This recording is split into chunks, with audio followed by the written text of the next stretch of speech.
Hola, ¿qué tal amigos, amigas? Bienvenidos a Proyecto Apocalipsis. Es un gusto saludarlos en esta última semana del mes de noviembre del año 2025. Seguimos recorriendo la Biblia. La semana pasada completamos el libro de Jueces. Ya hicimos los primeros 7 libros de la Escritura y hoy vamos a compartir con ustedes un estudio basado en el 8º libro que aparece en orden en la Biblia, el primero con nombre de mujer, ¿no? Que es el libro de Ruth. Así que estamos felices de poder compartir el estudio con ustedes. Como siempre, la idea es poder sacar enseñanzas, lecciones que puedan servirnos para nuestra vida. También a la hora de hacer el estudio, ¿no?, de cada uno de los capítulos, ustedes saben que a veces hacemos un capítulo, a veces hacemos más. Hoy vamos a hacer el libro entero porque son solo 4 capítulos. Siempre elegimos una mirada, ¿no?, a partir de la cual sacamos esas lecciones. Por supuesto que hay otras miradas desde las cuales podríamos sacar otras lecciones, ¿no?, porque la Biblia es un libro con recursos inagotables, ¿no? Cuando leí el libro de Ruth esta semana, una semana con mucha sensibilidad para mí por algunas situaciones que me ha tocado vivir, ¿no?, en esta última semana de este mes. Hay una cosa que empecé a ver en el libro de Ruth, ¿no?, y que tienen que ver con la lealtad, ¿no? La lealtad, algo que se valora mucho en todo ámbito, ¿no? La lealtad en el matrimonio, la lealtad en la familia, la lealtad en el trabajo, la lealtad con los amigos, la lealtad en cualquier ámbito, ¿no?, en cualquier institución, en cualquier organización.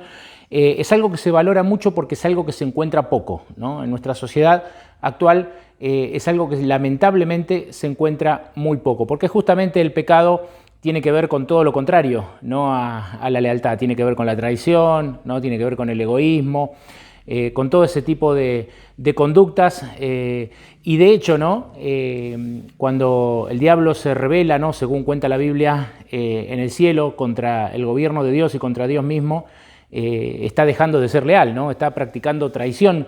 Una tercera parte de los ángeles lo siguieron y fueron desleales, ¿no?, a Dios. Por eso el tema de la lealtad es un tema muy interesante y que al hacer la lectura de estos 4 capítulos de Ruth, me di cuenta que está presente, ¿no?, en varias de las historias que aquí se narran. El libro de Ruth comienza en el capítulo 1, en los primeros 5 versículos, nos van a ayudar a contextualizar esta historia. Vamos a leerlos. Dice: en los días en que gobernaban los jueces, ahí nos sitúa, ¿no?, en tiempo y espacio, en los días en que gobernaban los jueces, hubo hambre en la tierra.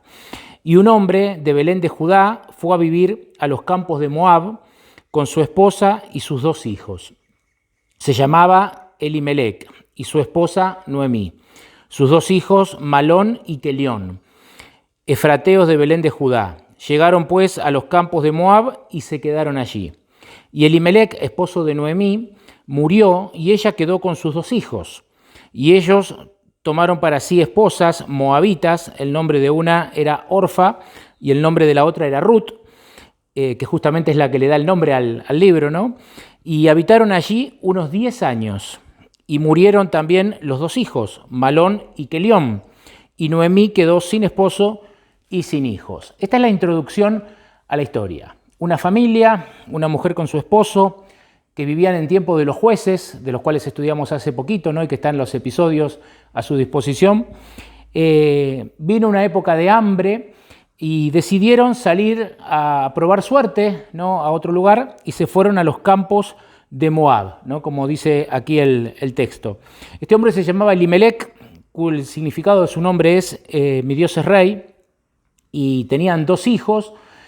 Allí en los campos de Moab estos 2 hijos conocen a 2 mujeres, una de ellas era Ruth, ¿no?, con quien se casa uno de los hijos. Dice que estuvieron allí 10 años, pero dice también que el hombre murió, ¿no? Elimelec murió, con lo cual Ruth queda viuda y no es difícil, es difícil, ¿no?, la situación para una mujer en esa época, en ese contexto, ser viuda en el extranjero porque no estaba en su tierra. Sin embargo, sus hijos deciden, está implícito en el relato, ¿no?, sus hijos deciden quedarse con ella. Y aquí es donde yo veo el primer acto de lealtad, ¿no? Por eso el título de esta semana es Lealtad inquebrantable. Lealtad inquebrantable, ese es el título de nuestro episodio de esta semana. Y el primer acto de lealtad que veo en el libro es el de estos hijos que deciden quedarse allí con su madre, ¿no? Y es más, ahora que lo pienso, ¿no? Y mientras estoy grabando el episodio, creo que hay un acto de lealtad anterior, ¿no? Que es el de Noemí, que decide acompañar a su esposo, ¿no? Cuando se van a Moab en busca de una tierra mejor, ella decide acompañarlo. Ahí tenemos en realidad el primer acto de lealtad, ¿no? El de los hijos, me rectifico, sería el segundo acto de lealtad, ¿no? La lealtad de estos hijos que evidentemente se quedan allí con su madre. Fallecen también los hijos, ¿no? Y entonces Noemí toma una decisión. A partir del versículo 6 dice que entonces Noemí se levantó con sus nueras y volvió de los campos de Moab porque oyó que el Señor había visitado a su pueblo para darle pan. Noemí se entera que cambiaron las condiciones en su pueblo y decide volver del exilio. Y aquí podríamos hablar también de la lealtad de Noemí para con su tierra, ¿no? Ella evidentemente estaba al tanto de las cosas que acontecían en su tierra, la cual seguramente estaba en su corazón, y decide volver, ¿no? Volvemos a repasar. Primero, la lealtad de Noemí con su esposo al acompañarlo allí al lugar a donde se van. Segundo lugar, la lealtad de los hijos, ¿no? Que evidentemente cuidan de su madre cuando está en viuda. En tercer lugar, la lealtad de Noemí para con su tierra, ¿no? Que decide volver a ella. Y en cuarto lugar, la lealtad de las nueras, ¿no? Que vuelven con ella. En primer lugar, aquí las dos nueras deciden acompañarla, deciden volver con ella, y ahí también hay lealtad. Por eso les decía que la lealtad aparece en cada una de las partes de la historia que se narra en el libro de Ruth. Noemí luego trata de convencer a sus nueras de que no la siguieran, de que reiniciaran, estaban las dos viudas, ¿no? O las tres, ¿no? Si la contamos a Noemí, pero ella como que las quiere liberar a sus nueras para que rehagan su vida, no tenían hijos, quiere liberarlas para que se vayan, para que la dejen y buscaran su camino, hicieran su vida. Una de ellas acepta finalmente, Orfa, y se va, pero Ruth no. Ruth decide quedarse con su suegra, decide quedarse con Noemí, ¿no? Y acá remarcamos la lealtad de Ruth, ¿no? Por sobre todo que decide quedarse con ella en esta difícil situación, ¿no? Para esta mujer, para Noemí. Eso se narra a partir del versículo 14, ¿no? En adelante. En el versículo 16 dice que Ruth le dice a Noemí, cuando ésta le insistía que se vaya, le dice: no me ruegues que te deje y me aparte de ti, porque donde quiera que tú vayas, iré yo. Tu pueblo será mi pueblo y tu Dios será mi Dios, le dice Ruth, que era una extranjera, ¿no? Y le sigue diciendo que me castigue el Señor con toda su severidad si otra cosa que la muerte me separe de ti. Qué declaración, ¿no? Qué declaración de amor, qué declaración de lealtad. Nada me va a separar de ti, ¿no? Hasta la muerte nada me va a separar de ti. Hermosa declaración de Ruth para con su suegra. Y la lealtad tiene que ver mucho con el amor, ¿no? Hay un vínculo muy estrecho entre estas dos virtudes, ¿no? Porque cuando hay amor, hay lealtad, indudablemente. El versículo 20 dice en adelante, ¿no? El 20, el 21, el 22, que bueno, finalmente, ante la insistencia de Ruth de quedarse, Noemí acepta, ¿no? Que se quede con ella y van las dos a la tierra natal de Noemí, ¿no? Al pueblo de Israel. En el capítulo 2 vemos a Ruth en el campo de Booz, ¿no? ¿Quién era Booz? Booz era un pariente de Noemí y por consejo de Noemí, Ruth va a ese campo a buscar trabajo, ¿no? A espigar, ¿no? Allí en esos campos. Da todo un ejemplo de trabajo y de lealtad. Aquí podríamos hablar también de la lealtad en el trabajo, ¿no? Porque Ruth se destaca, fíjense, cuando Booz pregunta quién era ella a uno de los criados, en el versículo 6 dice que el criado dijo: es la joven moabita que volvió con Noemí de los campos de Moab. Dice en el versículo 7, Me dijo, te ruego que me dejes espigar y juntar tras los segadores entre las gavillas. Entró pues y ha estado desde la mañana hasta ahora, menos un poco que se detuvo en casa. O sea, dando un ejemplo de trabajo abnegado y comprometido, que enseguida el criado lo notó, ¿no? Y se lo dijo a su amo. Dice, esta mujer ha estado todo el día, ¿no?, trabajando. Por eso digo que podríamos hablar aquí también de la lealtad, ¿no?, en cuanto al trabajo. Si seguimos avanzando, en el versículo 31, hay un diálogo entre vos y Ruth. Y vos le dices, supe lo que has hecho con tu suegra después de la muerte de tu esposo, y que has dejado a tus padres y la tierra donde naciste para venir a un pueblo que no conocías.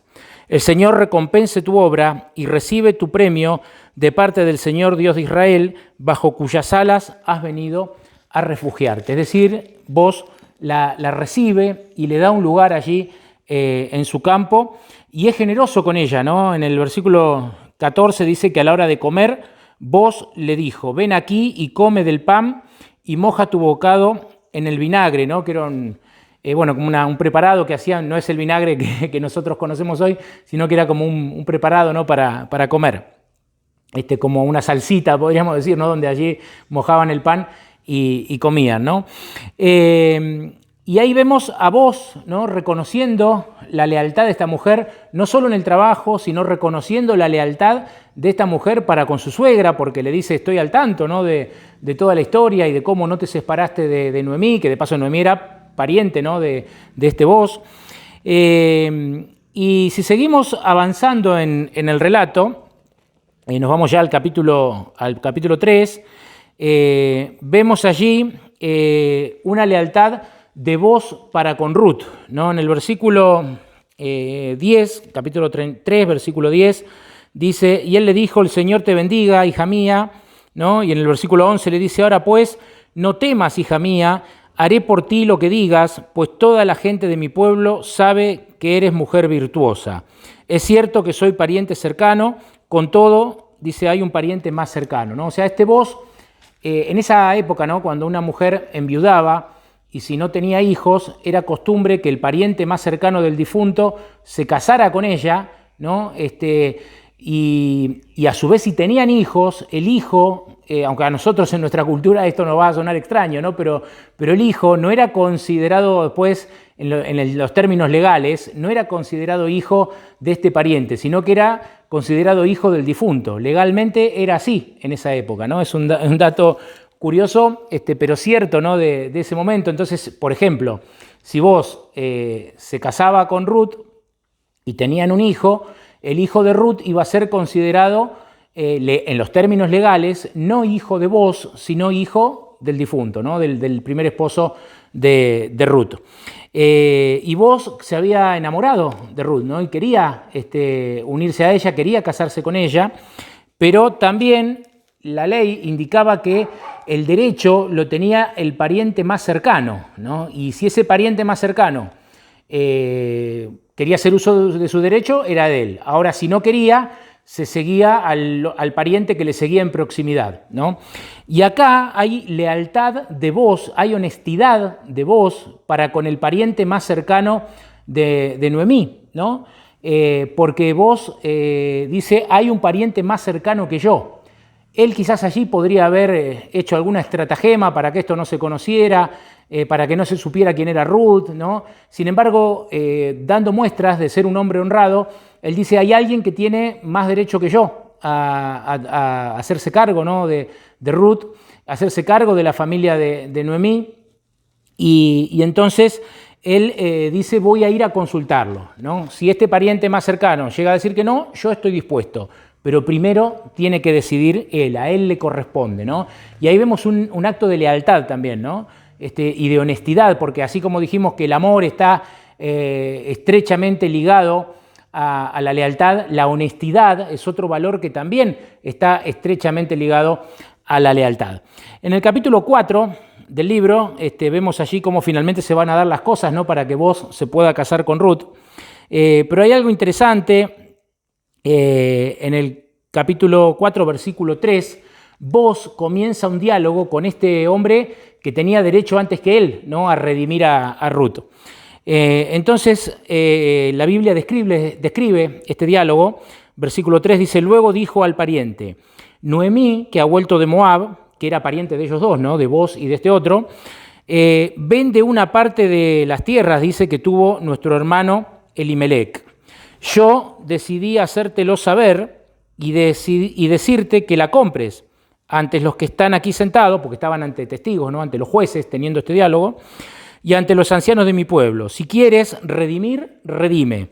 Y si no quieres redimir, dímelo para que yo lo haga, ¿no? O dice aquí vos, porque no hay otro que redima sino tú y yo después de ti. Y él respondió, el pariente este más cercano, del cual no se da el nombre, ¿no? Dice: yo redimiré. Entonces vos, agregó, el día que tomes las tierras de mano de Noemí, has de tomar también a Ruth, la moabita, esposa del difunto, para que restaures el nombre del muerto sobre su posesión. Acá está explicado lo que yo les decía recién, ¿no? Y el pariente respondió: no puedo redimir, no sea yo que dañe mi heredad. No, se echa para atrás. Primero dijo que sí, pero después se echó para atrás. ¿Por qué? ¿No? Esto también es interesante, ¿no?, y tiene que ver con el contexto cultural y legal, ¿no?, de esa época del cual estamos hablando. Porque este pariente, cuando le dijo vos que tomara las tierras, le interesó enseguida, ¿no? Las tierras le interesaron.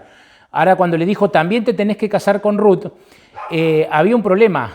Este hombre parece que no tenía hijos, ¿no? Entonces, si él se casaba con Ruth, si bien es cierto que las propiedades que le corresponderían a Ruth por herencia de Noemí serían para él, también es cierto que cuando ellos tuvieran un hijo, el hijo, acá aplicaría lo que explicamos hace un ratito, el hijo no sería considerado hijo de él, sino que sería considerado hijo del difunto.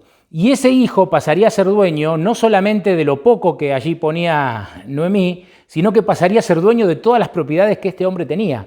Entonces no quiso saber nada, ¿no? Y entonces dijo, no.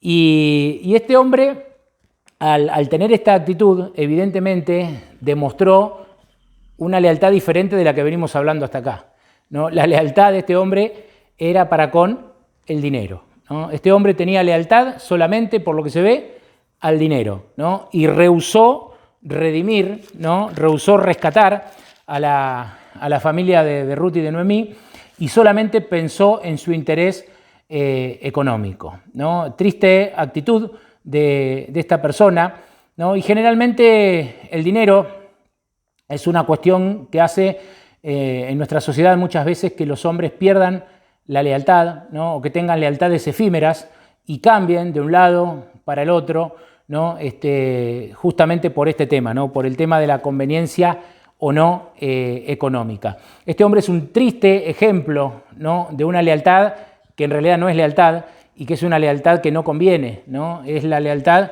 al dinero, la lealtad al beneficio personal y no una lealtad inspirada por el amor, por la honestidad, como todas las que hemos venido viendo hasta aquí. Finalmente, amigos, habría quizás algunos detalles más que podríamos mencionar, pero para no hacer tan largo, ¿no?, el tema, a partir del versículo 13 dice que así vos, ¿no?, despejado este asunto, vos tomó a Ruth y ella fue su esposa. Después se unió a ella y el Señor le dio que tuviera un hijo. Y las mujeres decían a Noemí: loado sea el Señor que no te dejó faltar pariente redentor, cuyo nombre está celebrado en Israel.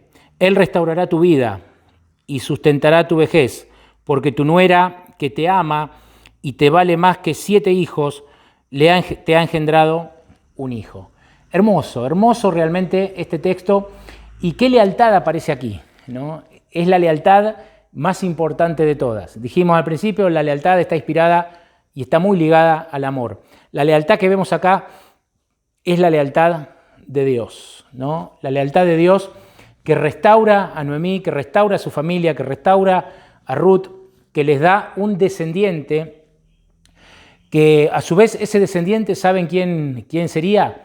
Ese descendiente sería el abuelo del rey David, nada más y nada menos que eso, ¿no? El descendiente, el hijo de Ruth y de Booz, sería el abuelo de quien después sería el rey David.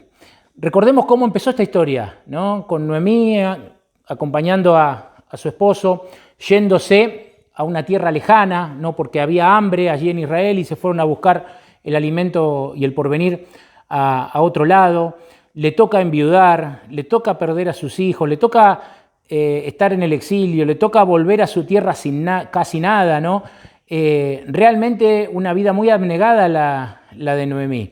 Pese a todo, nunca estuvo sola, tuvo el amor de una de sus nueras, ¿no? De Ruth, que en ningún momento la dejó sola, pero también tuvo el amor de Dios, ¿no? El amor de Dios que la fue guiando a lo largo de ese desierto, ¿no?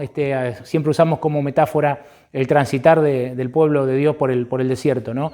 Dios la fue guiando a través de ese desierto árido, ¿no? de exilio, de muerte, de hambruna. Dios la fue guiando, siempre la sustentó, siempre la consoló, siempre la confortó. Y ahora, al final de la historia, Dios la va a bendecir enormemente. Y déjenme leer de vuelta este versículo porque es realmente hermoso, ¿no? Lo que decían las mujeres a Noemí. Le decían, loado sea el Señor, que no te dejó faltar pariente redentor cuyo nombre será celebrado en Israel. Él restaurará tu vida y sustentará tu vejez, porque tu nuera, que te ama y te vale más que 7 hijos, le ha engendrado un hijo. Y Noemí tomó el hijo y lo puso en su regazo y se encargó de criarlo. Hermoso final para este libro y para esta historia. Pero yo no quiero terminar sin decirles algo más, ¿no? Este pariente más cercano, este redentor, ¿no? de esta familia, es una figura también de nuestro Señor Jesucristo, ¿no? Porque Noemí y Ruth nos prefiguran también a nosotros, ¿no? En este mundo de pecado, que afrontamos pérdidas, ¿no? Que afrontamos muerte, que afrontamos carencias, que afrontamos muchas situaciones difíciles a lo largo de nuestro caminar. Pero gracias a Dios que tenemos un Redentor, ¿no? Que tenemos un pariente cercano, ¿no? Jesús se autoproclama, ¿no? Como nuestro hermano mayor. Tenemos un pariente cercano que nos redime, ¿no? Y sobre todas las cosas que nos dará un final feliz como el que acabamos de leer en esta historia. Mucho más feliz que como el que acabamos de leer en esta historia, ¿no? Porque las promesas que tiene la Biblia de vida eterna son realmente maravillosas, ¿no? Las promesas de que Jesús va a venir un día a terminar, ¿no? Así como vino una vez para pagar el precio del pecado, Jesús dijo que iba a volver. Cuando Él vuelva, todo hijo suyo recibirá la recompensa y podremos vivir en una dicha y felicidad eterna, ¿no? Es lo que nos promete la Biblia. Jesús es ese redentor, es ese pariente más cercano que nos recata a cada uno de nosotros. Gracias a Dios por este maravilloso don, ¿no? El don de nuestro Señor Jesucristo. Que Dios los bendiga mucho, que puedan compartir este video con algún amigo, con alguna amiga, darle un me gusta, dejar algún comentario. Como siempre digo, eso nos ayuda a que el video se vea más y pueda llegar a mayor cantidad de personas con nuestro único objetivo de difundir la palabra de Dios. Que Dios los bendiga, que tengan una muy hermosa semana y que la podamos vivir, como dice el título de nuestro tema de hoy, con una lealtad inquebrantable. Que Dios los bendiga.